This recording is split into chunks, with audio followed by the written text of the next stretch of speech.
안녕하세요. 9시 기도의 토요일 시간입니다. 오늘 하나님께서 허락하신 말씀은 히브리서 12장 1절에서 3절까지의 말씀입니다. 이러므로 우리에게 구름같이 둘러싼 허다한 증인들이 있으니 모든 무거운 것과 얽매이기 쉬운 죄를 벗어버리고 인내로써 우리 앞에 당한 경주를 하며 믿음의 주여 또 온전하게 하시는 이인 예수를 바라보자. 그는 그 앞에 있는 기쁨을 위하여 십자가를 참으사 부끄러움을 개의치 아니하시더니 하나님 보좌 우편에 앉으셨느니라. 너희가 피곤하여 낙심하지 않기 위하여 죄인들이 이같이 자기에게 거역한 일을 참으신 일을 생각하라. 아멘. 성경은 고난의 목적이 하나님의 영광에 있다고 말하고 있습니다. 고난은 하나님의 영광을 세상에 드러내고 또 두루 전하기 위한 그러한 역할을 한다라는 것이죠. 바울은 고난이 우리의 영광도 된다고 말합니다. 고린도후서 4장 17절의 말씀을 한번 읽어보도록 하겠습니다. 우리가 잠시 받는 환난에 경한 것이 지극히 크고 영원한 영광의 중한 것을 우리에게 이루게 함이니. 예수님은 의로움을 찾는 것이 행복이라고 말씀하십니다. 성도가 주님을 위해 기꺼이 생명을 내놓으려는 결심을 한다면 나의 안정과 만족을 내려놓고 기꺼이 예수님께 순종하기로 결단한다면 결국 참된 자신을 찾을 것이다 라는 약속입니다. 그리스도 안에서 자신의 참모습을 발견하고 마침내 평안을 누리게 된다라는 것입니다. 내 이익을 위해서가 아니라 하나님을 위해 그분을 사랑하고 순종할 때 우리는 강하고 지혜로워지기 시작한다라는 것입니다. 나 자신이 아닌 하나님을 구할 때 하나님의 영광과 나의 영광 두 가지 모두를 만나게 된다라는 것입니다. 살아계신 하나님을 있는 그대로 받아들이는 마음가짐은 우리를 지혜롭게 하는 것입니다. 나의 유익이 아니라 하나님의 영광을 쫓으면 역설적이게도 그제서야 나의 영광이 나의 성품과 겸손, 소망과 사랑, 기쁨과 평안이 높아지고 깊어진다라는 것입니다. 고난은 스스로에게 몰두하게 만드는 경향이 있습니다. 그래서 자신과 자신의 성장에 집착하게 될 수도 있다라는 것이죠. 그렇게 될 때에 고난은 우리의 목을 조르는 올무가 될 수 있습니다. 그렇기 때문에 그리스도인인 여러분과 저는 고난을 통하여 하나님을 이전보다 더 많이 알아갈 수 있는 통로로 또 고난을 통하여 주님을 더 섬기고 닮아가는 그러한 통로로 받아들여야 할 것입니다. 우리는 시련 가운데서도 하나님의 영광을 으뜸으로 삼을 때에 우리의 영광에 이를 수 있다라고 말씀은 말하고 있습니다. 주님은 시련을 낭비하는 것이 아니라 시련을 딛고 성장하여 은혜와 영광에 이르기를 기대하신다라고 말씀하십니다.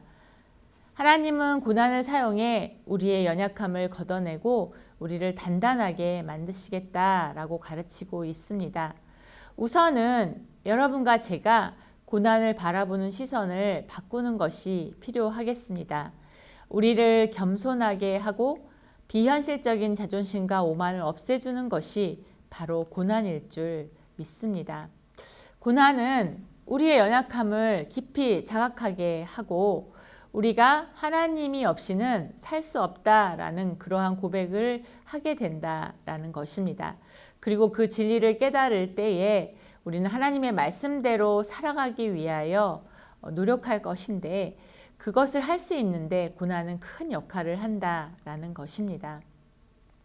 고난 앞에선 시련 앞에선 우리는 정말 우리의 바닥을 치는 모습을 만날 수밖에 없습니다. 우리가 타인을 비난했던 그러한 비난의 요소들이 바로 우리 안에 있다는 것을 고난의 시간을 통해서 알게 될 수 있다라는 것입니다. 또한 고난은 우리 삶의 여러 좋은 것들을 대하는 태도를 완전히 바꾸게 하는 것입니다. 또한 고난은 무엇보다도 하나님과의 관계를 탄탄하게 만드는 통로가 될 수 있습니다. 때로는 분노가 너무 심해서 우리가 기도를 할 수가 없을 수도 있고 믿음을 잃어버리고 싶을 수도 있겠지만 그럼에도 우리가 고난 중에도 고난 중에 함께 하시는 하나님의 통치를 잊지 않는다면 고난을 통해 우리는 하나님과 깊이 나누는 친밀함 속으로 나아갈 수 있는 통로로 여길 수 있게 된다라는 것입니다. 하나님을 향한 믿음이 정말 있는지 아닌지는 오로지 고난을 지날 때뿐이다 라는 것입니다. 하나님과 맺은 사랑의 관계가 점점 순수해질 수 있는 것도 역경을 통과할 때뿐이다 라는 것입니다. 고난은 출구를 찾을 수 없는 막다른 길로 우리를 몰아서 하나님께 기도할 수밖에 없게 만든다 라는 것이죠. 고난, 그것에 대한 경험은 무척 고통스럽지만 하나님께 단단히 붙어 있으면서 주님의 사랑을 더욱더 받아야 될 아주 절호의 시간이고 귀한 시간이다 라고 볼 수 있습니다. 또한 고난을 통과하지 않고서는 우리가 고통스러운 누군가를 위로할 수 없을 것입니다. 역경은 고통당하는 다른 사람들에게 깊은 공감을 할 수 있는 마음을 품게 합니다. 어려움을 겪어보지 않은 사람이 고난당한 자의 슬픔을 절실히 이해할 수 없을 것입니다. 고난은 치유자가 되게 하고 슬픈 사람들을 위로할 수 있는 폭넓은 마음을 갖게 한다라는 것입니다. 고난은 하나님이 주시는 말로 설명할 수 없는 위안으로 바울 사도를 이끌었습니다. 그는 고난 중에 하나님의 영광에 대한 깊은 시각, 주님이 주시는 사랑과 기쁨을 맛보며 참된 자기의 이해를 했다라는 것을 그의 많은 말씀을 통하여 스스로 이야기하고 있습니다. 히브리서 기자는 당시에는 고난이 즐거워 보이지 않지만 나중에는 열매를 맺는다라고 말하고 있습니다. 삶에서 일어나는 일들은 하나같이 한계와 목적이 있지만 그럼에도 고난에는 분명한 목적이 있다라는 것을 우리는 기억해야 할 것입니다. 우리가 올 때 함께 슬퍼하시는 하나님, 우리가 고통당할 때 함께 고통당하시는 주님, 바로 그 주님을 만나는 시간, 만날 수 있는 시간이 바로 우리가 고난당하는 시간임을 기억해야 될 줄 믿습니다. 히브리서 15장의 말씀은 그러한 주님을 바라보자 라는 말씀으로 권면하고 있습니다. 성도 여러분, 고난은 우리를 힘들게 하고 아프게 하고 때로는 기도도 나오지 못하게 하고 하나님이 정말 나를 돕고 계신가를 의심하게 만들 수 있습니다. 그러나 고난에는 분명한 의미가 있고 고난 중에 하나님은 우리와 함께 계시고 고난 중에 우리가 하나님을 영화롭게 할 때 하나님은 영광 받으시고 고난을 통과해야만 우리는 이 땅에서 주님의 고난에 동참하는 그리스도인이 될 수 있음을 다시 한번 정리해 볼 수 있겠습니다. 이제 우리 자신의 고난과 우리 주변에 있는 사람들의 고난을 주님의 시선으로 하나님의 계획 안에서 보실 수 있는 그러한 여러분과 제가 되기를 바라겠습니다. 오늘 말씀을 통해 기도하도록 하겠습니다. 날마다 말씀과 기도로 준비하게 하시고 주님과 교제함으로 우리의 영성을 준비하게 하소서. 모든 상황 속에서 주님을 바라보며 주님이 하시는 대로 순종하며 살아가게 하소서.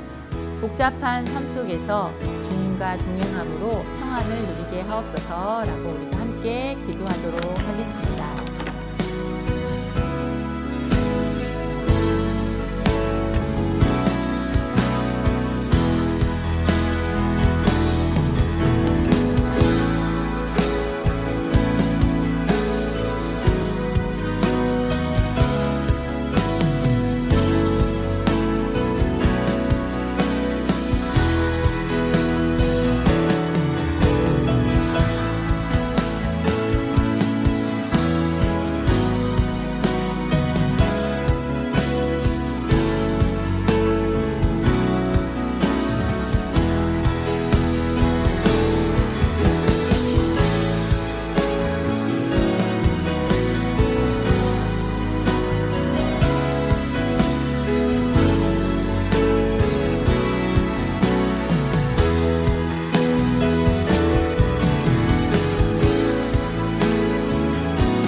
다음은 청년 차세대를 위해서 기도합니다. 수능이 끝나고 본격적으로 대학에 진학하는 우리의 자녀들에게 지혜와 영성을 더하여 주셔서 끝까지 최선을 다할 수 있도록 취업과 진로를 위한 시험, 군 입대, 결혼 등 인생의 새로운 시작을 준비하는 우리의 다음 세대들에게 하나님의 인도하심이 있게 하옵소서.